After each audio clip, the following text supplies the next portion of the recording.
Kami tak setuju. Sekurang-kurangnya bincang dengan kami rider-rider kat sini nak buat apa benda pun. Kami ni main atas jalan melibatkan nyawa kami tau Fonda. Kalau Fonda nak buat 1 kilometer tu RM3.50 pick up bagi habis. Tapi tengok dah video tadi. Jujur saya cakap, selepas Fonda kata RM3.50 tu, saya dah tak tengok dah video-video Fonda. Sebab saya rasa betul kecewa Fonda. Kami tak setuju. Ni kami tak setuju. Tak setuju dengan apa yang Fonda buat ni. Okey, jap. Kita nak naikkan order, itu je. Bayangkan order tak masuk, lebih baik bagi order masuk.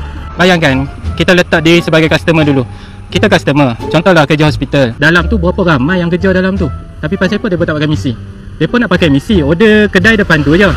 Tapi mereka tak pakai sebab mereka kata, wih, fare RM5 no. Payah macam ni. Itu yang mereka tak pakai. Sebab tu hanya 10 orang pakai. Jadi bayangkan kalau kita fare RM3.5 untuk order dekat-dekat macam tu je, sebab nak bantu orang-orang macam ni je, bertambah tak order misi?